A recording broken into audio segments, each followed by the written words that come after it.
Good morning to all of you. कैसे हो? I hope आप लोग अच्छे होंगे, अच्छे से पढ़ रहे होंगे। स्टूडेंट, हमारा जो कल का क्लास था होम मैनेजमेंट का था, एमसीक्यू भी करा दिए थे आपको और उसका लेक्चर भी दे दिए थे। वो सारा हमारा कंप्लीट हो गया था।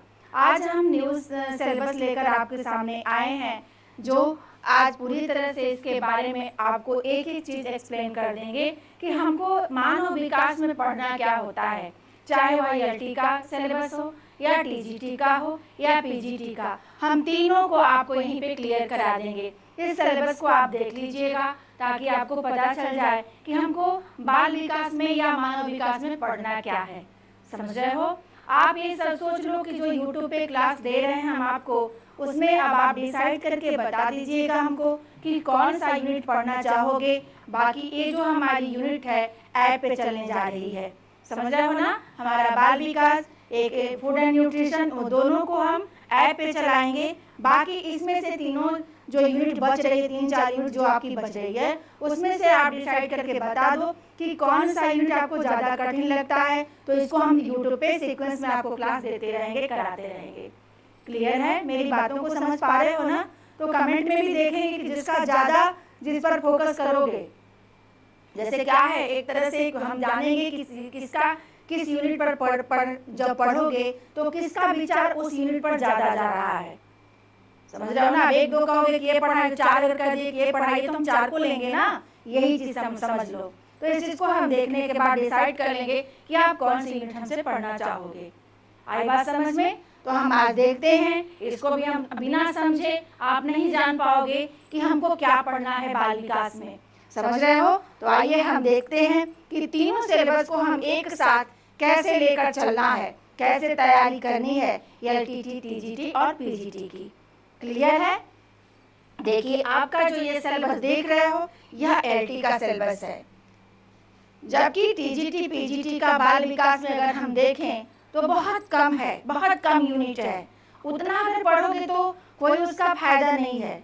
जितने भी आप क्वेश्चन देखोगे टीजीटी पीजीटी में, यहीं से आते हैं सब। समझ रहे हो ना? तो इसीलिए हम तीनों को एक साथ लेके चलते हैं कि आपका अपने दिमाग से हटाओ, ये हटा दो कि हमारा सिलेबस बहुत छोटा सा है। हमको पढ़ना, भले ही हमारा सिलेबस छोटा है, लेकिन हमको एक एक चीज़ों को क्लियर करना जरूरी है। आज इसको देख के समझ लीजिएगा, डिसाइड करके बता दीजिएगा कि आपको कौन सी यूनिट पढ़नी है। क्लियर है? चलिए देखते हैं कि हमको पढ़ना क्या है, एलटी में हमको पढ़ना क्या है। पहले ही देखिए, हमारा एलटी में क्या पढ़ते हैं, मानव विकास के साथ साथ मानव विकास और बाल विकास में अंतर होता है, ये भी आप समझ लीजिए। बाल विकास जो होता है गर्भाधान से लेकर और किशोरावस्था तक के अध्ययन को बताता है, जबकि हमारे होम साइंस में हम मानव विकास को पढ़ते हैं। पूरे हमारा गर्भाधान से लेके मृत्यु पर्यंत तक की क्रियाओं को हम पढ़ते हैं, इसलिए होम साइंस में हम इसको मानव विकास, ह्यूमन डेवलपमेंट के नाम से जानते हैं। इसके साथ साथ पूरा परिवार पर फोकस किया जाता है। आप देखे हो कि होम मैनेजमेंट में भी परिवार है, यहाँ भी परिवार है, तो परिवार इसके साथ जुड़ा रहता है, क्योंकि जो भी हम क्रिया प्रतिक्रिया करते हैं एक फैमिली के अंतर्गत ही करते हैं। समझ रहे हो ना? जो भी स्टडी हम करते हैं एक फैमिली को छोड़ के नहीं करते, फैमिली में ही। यहाँ तक कि आप देखे हो कि वैज्ञानिकों ने भी अपने ही बच्चों पर अध्ययन किया है। समझ रहे हो?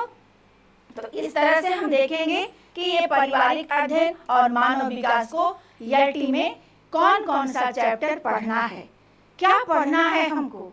आज अगर इसको देख लेते हो तो आधी समस्याएं आपकी यहीं सॉल्व हो जाएगी। समझ रहे हो? देखो, अब आराम से देखते चलिए। पहला ही आपका है विकासात्मक कार्य, अवस्थाएं और विकास के सिद्धांत। ये तीनों क्या है? ये तीनों आपका चैप्टर है। मानो जब एक भ्रूण का विकास होता है तो वह किस किस अवस्थाओं में कितना विकास होता है। शैशवावस्था में उसका क्या विकास हुआ, बाल्यावस्था में उसका क्या विकास हुआ, ठीक ना? ये सारी अवस्थाएं हैं। इसको भी हर्लाक ने, रॉस ने, कॉलमैन, सब लोग अपने अपने हिसाब से इन अवस्थाओं को डिवाइड किया है। लेकिन ज़्यादातर जो क्वेश्चन आपके बनते हैं हर्लाक ने जो डिवाइड किया है बाल विकास की अवस्थाओं को, उसी से बनता है, ठीक ना। कि जन्म के बाद इन्होंने क्या किया, इसी अवस्था को दो भाग में बांट दिया, एक प्रीनेटल कर दिया, एक पोस्टनेटल कर दिया। समझ रहे हो ना। ये जो बालक के जन्म से पहले की अवस्था हो जाती है, और बालक जब जन्म लेता है उसके बाद की अवस्था हो जाती है। समझ रहे हो ना। यहाँ ये जो हमारा चैप्टर है, ये समझ लो कि बहुत इम्पोर्टेंट है सबके लिए, चाहे वह टीजीटी हो या पीजीटी हो या ईआरटी हो या टेट या सी टेट या सुपर टेट। ये कह लो कि ये जो हमारा चैप्टर है, इससे हर एग्जाम में आपको क्वेश्चन देखने को मिलता है। बातें क्लियर हो गई। उसके अब इस अवस्था के बाद जब हम देख लेंगे कि एक शिशु है, एक बाल्यावस्था, एक शैशवावस्था, उत्तर बाल्यावस्था, किशोरावस्था, समझ रहे हो ना। इसमें उस कौन कौन से विकासात्मक कार्य होते हैं, तो दोनों एक साथ हमारा चलता है। समझ रहे हो ना। पहले विकास को हम देखेंगे, पढ़ने का भी एक सीक्वेंस होता है। समझ रहे हो ना। पहले जब आप अवस्था को नहीं समझोगे तो उसके कार्य को कैसे समझोगे। तो पहले हम क्या करेंगे, अवस्थाओं को क्लियर करेंगे। फर्स्ट चैप्टर जो हमारा है वह क्या रहेगा, अवस्था से रहेगा, बाल विकास की अवस्थाएं। ठीक, पूरी तरह से इसको हम क्लियर करा देंगे। इसमें बहुत सारे लोग कंफ्यूज होते हो कि कौन अवस्था कौन सी होती है, कैसे आता है एग्जाम में। समझ रहे हो, सब क्लियर करा देंगे। जितने उसके विकासात्मक कार्य हैं कि किस एज में शिशु क्या काम करता है, समझ रहे हो ना। क्या उसका विकास होता है, माइंड का कितना डेवलपमेंट हो जाता है, फिजिकली कितना होता है, मेंटली कितना होता है, समझ रहे हो, संवेगात्मक कितना होता है। तो ये सारा चीज हम यहाँ पढ़ लेंगे। उसके बाद विकास का सिद्धांत, ये भी बहुत इंपॉर्टेंट है। विकास भी क्या है, एक रूल है कि विकास कई अवस्थाओं से होकर गुजरता है। ये इसके बहुत सारे सिद्धांत हैं। इसमें से बार बार आता है आपका मस्तकाधोमुखी, पढ़ते हो ना। तो ये जो सिद्धांत है, सिर से पैर, केंद्र से परिधि की ओर, और जितना सामान्य से विशिष्ट की ओर, बहुत सारे क्वेश्चन यहाँ से आपको देखने को मिलेगा। तो ये तीनों चीज हमारा क्लियर हो गया, बात समझ में आई। अब देखिए गर्भावस्था में विकास। गर्भावस्था का विकास जो होता है, क्रमवार हम पढ़ेंगे कि फर्स्ट फर्टिलाइजेशन क्या होता है, फर्टिलाइजेशन के बाद कौन सी प्रक्रिया होती है, समझ रहे हो ना। उसके बाद बीजावस्था, डिंबावस्था, हर एक मंथ यानी 9 मंथ तक शिशु का कौन सा अंग किस महीने में विकसित होता है, ये भी आपको हम पढ़ाएंगे। क्लियर हो गया। इसको पढ़ने के बाद जन्म की प्रक्रिया, जन्म जो होता है उसमें भी बर्थ का कई प्रोसेस होता है। विस्फार अवस्था से क्वेश्चन बार बार देखो समझ में आता है कि नहीं। ये सारी प्रक्रियाएं हैं कि ब्रीच जन्म क्या होता है, उल्टा, सीधा, नॉर्मल, सिजेरियन, ये सब आप यहाँ पे पढ़ लोगे। तो ये गर्भावस्था में हम दोनों को क्या करेंगे, ज्वाइंट करके पढ़ा देंगे। समझ पा रहे हो। अब देखिए एवं अवस्थाएं, जीवन पर्यंत विकास, यही तो है मानव विकास, क्योंकि हम जीवन पर्यंत विकास पढ़ते हैं। आई बात समझ में।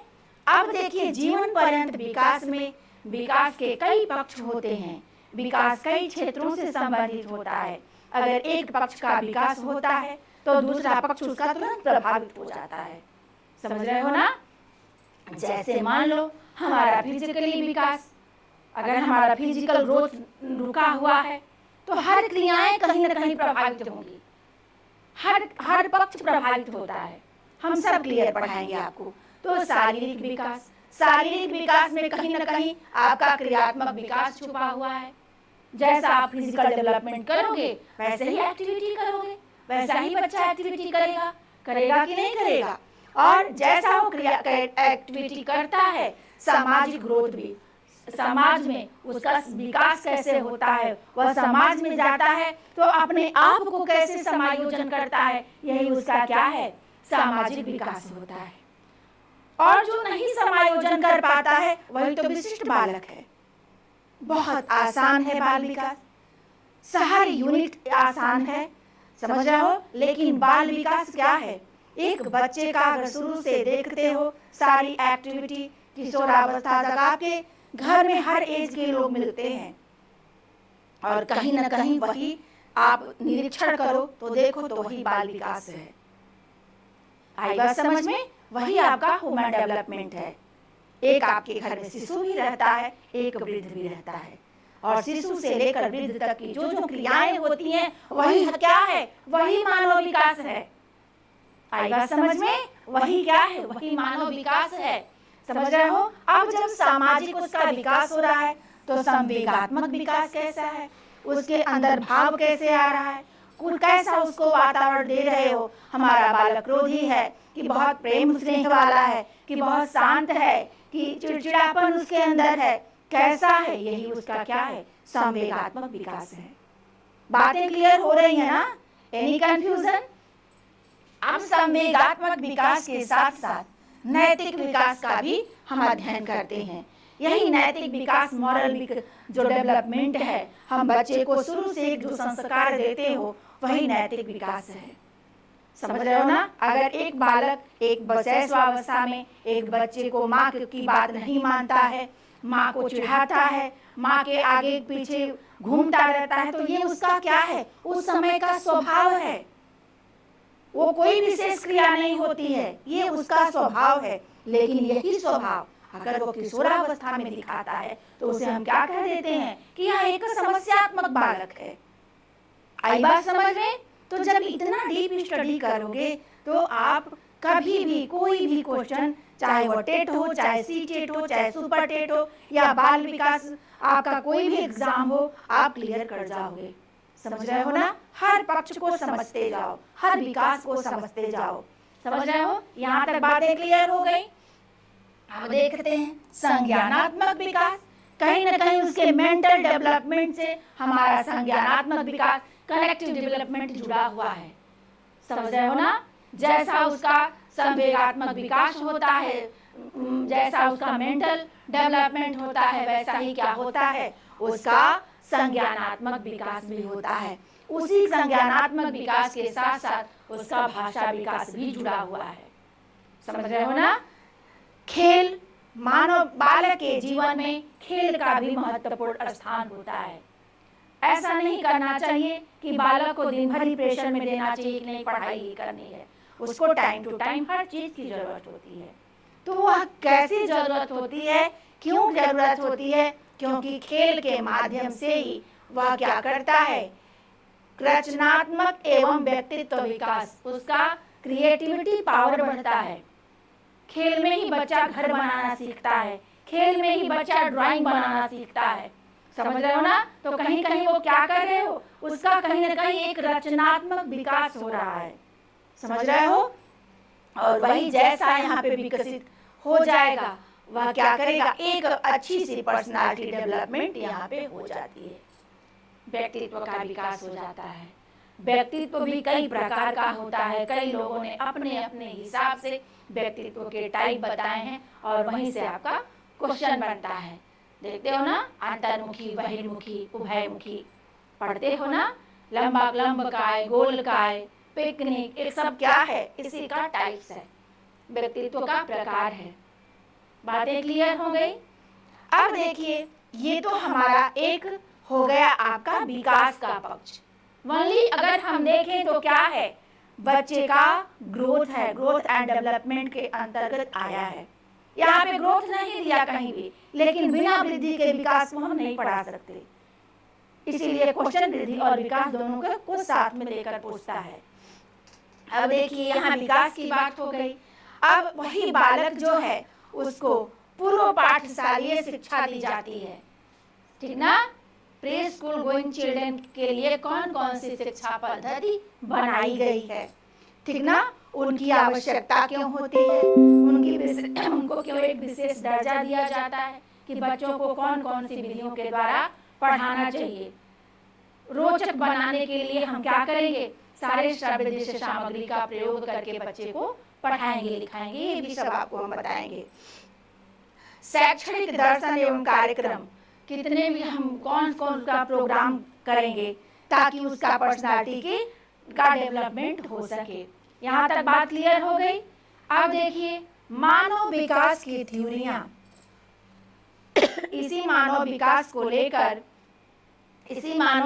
को लेकर क्या हुआ है कि बहुत सारे विद्वानों ने यहाँ पे क्या किया है, अपना अपना विचार प्रस्तुत किया है कि विकास क्या है। समझ रहे हो ना कि विकास है क्या। ठीक, तो फ्रायड ने किया है, एरिक्सन ने किया है, पियाजे ने, सब क्या अपनी अपनी थ्योरी है, सिद्धांत है। ओके, पावलोव हैं, स्किनर हैं, कोहलबर्ग हैं, मैस्लो हैं। समझ रहे हो, इन सब के थ्योरी को पढ़ना है। ये जो थ्योरी है आपका टीजीटी, पीजीटी, एलटी और आपका टेट, सीटेट, सुपरटेट सब में आता है। आई बात समझ में? समझ रहे हो। और ऐसा हम आपको पढ़ा देंगे कि बिल्कुल एक स्टोरी की तरह आप रट जाओगे, कोई दिक्कत ही नहीं होगी थ्योरी में। कोई कहीं से कुछ भी पूछे आप तुरंत बता दोगे। आई बात समझ में? अब देखते हैं पारिवारिक संबंध। चूंकि हम परिवार का अध्ययन कर रहे हैं, समझ रहे हो ना, चूंकि हम क्या कर रहे हैं, परिवार का अध्ययन कर रहे हैं, तो पारिवारिक संबंध को पढ़ेंगे कि नहीं पढ़ेंगे? तो पारिवारिक संबंध पढ़ेंगे कि परिवार क्या होता है। परिवार एक जगह हम पढ़ लेंगे तो हर जगह काम देगा, हर यूनिट में काम देगा। समझ रहे हो ना। परिवार का प्रभाव, अभिभावकों का दृष्टिकोण, बाल प्रशिक्षण की विधियां, ये भी आपको हम पढ़ाएंगे। ये भी आपके एलटी में यहाँ से भी क्वेश्चन बनता है, ठीक ना, कि बाल प्रशिक्षण के लिए कौन कौन सी विधियां अपनाई जाती हैं। इसी में हम पढ़ लेंगे कि हमारा परिवार का विघटन क्यों हो रहा है, क्यों हर जगह ज्वाइंट फैमिली नहीं दिखाई दे रही है, हर जगह आपकी न्यूक्लियर फैमिली दिखाई दे रही है, क्या कारण है। एकल ज्वाइंट परिवार को पढ़ेंगे, पुनः गठित फिर पढ़ेंगे, मतलब कैसे उसको हम फिर जोड़ सकते हैं। बाल अपराध पढ़ेंगे, समझ रहे हो ना, बाल अपराध है, बल नहीं है। असाधारण बालक की परिभाषा, समझ रहे हो ना, यानी पूरा हमको क्या पढ़ना है, विशिष्ट चिल्ड्रन को पूरी तरह से क्लियर करना है। उसी में आपका प्रतिभाशाली भी आ जाएगा, उसी में सारे हैंडीकैप चिल्ड्रन आ जाएंगे, चाहे वो फिजिकली हो या विजुअल हो या कोई भी उससे अस्थि वाला हो, कोई भी, सारे हमारे सबको पढ़ना है। एक दिया है तो हमको पढ़ना सबको है। अब देखिए लेवलिंग, मुख्य धारा जोड़ना, वर्गीकरण, यानी लेवलिंग आप जब उपभोक्ता में पढ़ते हो, मैनेजमेंट में, वो यहाँ भी है कि जब आप कोई चीज लेते हो तो उसको देखते हो कि नहीं कि उसमें कौन सी लेबलिंग लगी हुई है, कौन सा लेबल है। अगर नहीं है तो आप उसके विरुद्ध कार्यवाही कर सकते हो। शारीरिक विकलांगता, मानसिक विकलांगता, बोलने में असमर्थता, सीखने में डिस्ग्राफिया, ये सबसे आपका देखते ही हो, डिस्कैलकुलिया, सब कुछ इसी में आ जाता है। पठन संबंधी विकार, लेखन संबंधी विकार, तो ये सबको हमको पढ़ना है। इतनी बातें क्लियर है कि हमको क्या क्या पढ़ना है, समझ रहे हो। पढ़ोगे तो बहुत आसान हो जाएगा। अभी आपको बस लग रहा है कि बहुत ज्यादा पढ़ना है, ऐसी बात नहीं है, क्योंकि एक को जोड़कर हम एक को पढ़ते हैं। ये आपका जो देखे हो ये पूरा एलटी का सिलेबस था।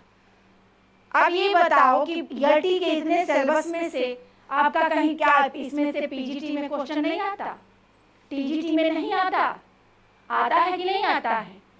तो अब देखो इसमें, देखो पीजीटी में क्या इतने ही से क्वेश्चन आता है। इसीलिए कहते हैं कि जब भी हम ब्रॉड में पढ़ेंगे तो वो हम शॉर्ट करके उसको क्लियर कर सकते हैं, लेकिन जब इतना ही पढ़ोगे तो इससे ज्यादा आएगा तो नहीं कवर कर पाओगे। इसीलिए हमारा पर्पज यही है एक साथ तीनों को पढ़ाने का। आई बात समझ में। कोई कोई इसमें ये भी सोचता होगा कि मैम इतना लेंदी बता देती हैं, कैसे होगा, जबकि टीजीटी पीजीटी का हर जगह बहुत आसान है, चलो वहीं भागते हैं। समझ रहे हो, नुकसान किसका है, आपका है, समझ रहे हो। अब देखो पीजीटी वही चीज है जहाँ पे वहां पे शिशु विकास, जो विकास पढ़े हो वही हम यहाँ भी है, हुआ सिमिलर। मानव विकास के सिद्धांत वहाँ भी पढ़े हो, यहाँ भी है ना, है कि नहीं है। मानव विकास का इतिहास, ये पहले ही हम बिना पढ़ाए इसको हम आगे नहीं बढ़ेंगे। जब तक मानव विकास की हिस्ट्री नहीं जानोगे कि कौन कौन मत अपना प्रस्तुत किया है इसको लेकर, तो आगे की बातों को क्लियर करना कठिन हो जाएगा आपके लिए। तो पहले ही हम पढ़ लेंगे, वो वहाँ भी है, यहाँ भी है। नियम या सिद्धांत वहाँ भी था, यहाँ भी है। प्रारंभिक शिशु शिक्षा वहाँ भी था, पूर्व पाठशाली शिक्षा यहाँ भी है। पूर्वशालीय जो स्कूल जा रहा है बच्चा, उसके लिए कौन कौन सी जरूरत होती है, कैसे उसको हैंडल करते हैं, वहाँ भी है, यहाँ भी है। लेकिन थ्योरी यहाँ नहीं है, आपका परिवार यहाँ नहीं है, समझ रहे हो। इसके अलावा जो भी आप वहाँ देखे हो यहाँ नहीं है। लेकिन क्वेश्चन देखिएगा आपका यहाँ से कम इतना तो पूछेगा ही, इसके अलावा उससे भी क्वेश्चन पूछता है कि नहीं पूछता है। ये देख लिए ना, देखो इसमें से कहाँ से क्वेश्चन नहीं आता है, परिवार से नहीं आता है, कि सिद्धांत से नहीं आता है। वहाँ नहीं दिया है गर्भावस्था में विकास, जबकि गर्भावस्था के विकास से क्वेश्चन बार बार टीजीटी पीजीटी में पूछता है। तो हमें पढ़ना क्या पड़ेगा, ईएलटी को पढ़ना पड़ेगा, तब टीजीटी पीजीटी को भी कवर करना पड़ेगा। ना हम उसको छोड़ सकते हैं और ना ही इसको छोड़ सकते हैं। खेल वहाँ नहीं है, क्रिएटिविटी वहाँ नहीं है, लेकिन क्वेश्चन हमेशा इसे पूछता है आपका। समझ पा रहे हो ना, इसीलिए तीनों को एक साथ देते हैं। नेक्स्ट आपका है, ये तो क्लियर हो गया आपका, टीजीटी का देख लो कितना बड़ा टीजीटी का सिलेबस है। देखो बच्चों की वृद्धि एवं विकास, आप देख ही रहे हो, हम वहीं से पढ़ते आ रहे हैं, वृद्धि और विकास। बच्चों की मृत्यु एवं विद्यालय मतलब की मृत्यु दर, वहाँ मृत्यु दर नहीं है, वहाँ भी नहीं है। यहाँ एक एक्स्ट्रा टॉपिक दे दिया है, मृत्यु दर कितना हो रही है, क्या कारण है, क्या कारण है कि इतने इस समय परसेंटेज बढ़ता जा रहा है बाल मृत्यु दर का। समझ रहे हो ना। विद्यालयी स्वास्थ्य, विवाह एवं परिवार, वहाँ भी पढ़ना है, यहाँ भी पढ़ना है। क्या इतने से ही क्वेश्चन आता है टीजीटी में, समझ रहे हो ना। यही पर्पज, यही मेन उद्देश्य है मेरा पढ़ाने का, कि जब हम बड़े में हम ईएलटी को कवर करते हुए चलेंगे, पीजीटी को कवर करते हुए चलेंगे, तो टीजीटी अपने आप निकल जाएगा। समझ रहे हो ना। एक नोट्स बनाओगे, मेरे साथ रहने पे भी आपका फायदा है कि बस एक ही नोट्स बनाना है, उसी में आपका पढ़ के सब निकाल लोगे। एक ही मैटर आपको देखना है, समझ रहे हो ना। चाहे देख रहे हैं कि इस समय आप बहुत कम देख रहे हो, बहुत कम पढ़ रहे हो, इंटरेस्ट नहीं ले रहे हो, यही माइनस पॉइंट होता है आपका, यही माइनस पॉइंट है। हमेशा कहते हैं कि ये समझ लो कि मेरा आगे एग्जाम है, सीटेट वगैरह का अगर फिल किए हो तो सीटेट वगैरह तो आपके लिए बहुत इजी है। उसको अगर एक महीना भी पढ़ लोगे, 15 दिन 20 दिन पढ़ लोगे तो भी निकाल लोगे। लेकिन ये तैयारी आपकी लंबी होती है, इसको कंटिन्यू रखे रहिए, समझ रहे हो ना। इसको कंटिन्यू करिए, इसको पढ़ते रहिए। आज कमेंट के थ्रू हमें बताइएगा कि कौन सी यूनिट आपको चाहिए, वो यूनिट हम आपको कवर कराएंगे। कल हमारा जो टॉपिक होगा, जो आपको पढ़ाएंगे, टाइम मैनेजमेंट पढ़ाएंगे। टाइम मैनेजमेंट बहुत ही इंपॉर्टेंट चैप्टर है, टाइम और एनर्जी दोनों को हम पढ़ाएंगे। तब तक आप डिसाइड कर लीजिए कि उसके बाद हमसे कौन सा यूनिट पढ़ना चाहोगे, समझ रहे हो ना। आपको इतना अच्छे से इसको क्लियर करा देंगे कि 100% आपका रिजल्ट आएगा, समझ रहे हो ना। चलिए मिलते हैं कल अगली क्लास में टाइम मैनेजमेंट के साथ। Thank you.